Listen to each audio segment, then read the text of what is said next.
उसका असिस्टेंट अंजलि को पहचानता था। उसने तुरंत ही गूगल सर्च किया और सारी फाइंडिंग्स राहुल को दिखाई।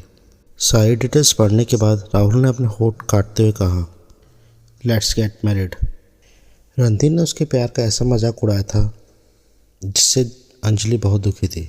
बाकी लड़कियों की तरह अंजलि खुद को कमज़ोर और इमोशनल नहीं समझती थी, पर रणधीर के धोखे से वो टूट सी गई थी। हालांकि उसके धोखे ने उसे एक ऐसी अपॉर्चुनिटी दी थी जिससे वो रणधीर से बदला ले सकती थी, वो भी एक नए तरीके से। उन दोनों का मैरिज प्रोसीजर बहुत जल्दी निपट गया।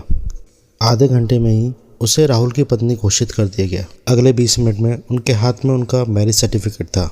अब अंजलि ऑफिशियली अंजलि राहुल सिंघानिया बन चुकी थी। क्या मैं अकेले में आपसे बात कर सकती हूँ? सब निपट जाने के बाद अंजलि राहुल से बोली। हम कार में पहुँचने के बाद बात करें तो अच्छा होगा। अपने ग्लासेस आंखों पे चढ़ाता हुआ राहुल ने बोला और मेरे रजिस्ट्रार के ऑफिस से बाहर निकल गया। अंजलि जल्दी जल्दी बाहर गई और शानदार कार में जाकर बैठ गई। इससे पहले वो कुछ कहती, राहुल उसकी तरफ घूमा और बोला, थैंक यू फॉर मैरिंग मी। गहरी सांस छोड़ते हुए उसने कहना जारी रखा, इसके बदले तुम्हें जो भी चाहिए तुम बता हो सकता है कि मैं वो तुरंत ही अरेंज करवा दूँ। मुझे कुछ भी नहीं चाहिए, अंजलि ने हिचकिचाते हुए बोला। बस मेरी 2 शर्तें हैं और मुझे लगता है आप उनमें मेरा साथ देंगे। राहुल शांति से आराम से कार में बैठते हुए बोला, बेझिझक बोलो क्या शर्त है? पहली शर्त, जब तक ऐसी सिचुएशन ना आ जाए कि आपको बताना ही पड़े, तब तक प्लीज आप हमारी शादी को पब्लिक नहीं करेंगे। अंजलि होठ। और दूसरी बात यह है कि आप मेरे पर्सनल मैटर में दखल नहीं देंगे। चिंता मत करिए राहुल जी। राहुल को परेशान होता देख अंजलि बोली, आप आज से मेरे पति हैं, आप मेरे साथ रहें या नहीं, मैं कोई ऐसा काम नहीं करूंगी जिससे हमारे रिश्ते में कोई प्रॉब्लम आए। राहुल उसकी बात पर मुस्कुराया और कार का एसी ऑन करता हुआ बोला, तुम्हारे पास 6 महीने का वक्त है, तब तक तुम सारे अपने पर्सनल मैटर्स निपटा सकती है। मैं तुम्हें तंग नहीं करूंगा। उसके बाद हम इस शादी का अनाउंसमेंट सबके सामने करेंगे और एक ग्रैंड मैनर में पूरे रीति रिवाज से शादी करेंगे। थैंक्स, अंजलि खुश होते हुए बोली। अंजलि भी यही चाहती थी, क्योंकि हम शादीशुदा हैं, हम अकेले नहीं रहेंगे। तो बिना इन्फॉर्म करे कहीं नहीं जाओगी और तुम्हारे पास 3 दिन है, तुम्हें जो अपने साथ लेना है लेके आ जाओ, राहुल ने अंजलि से कहा।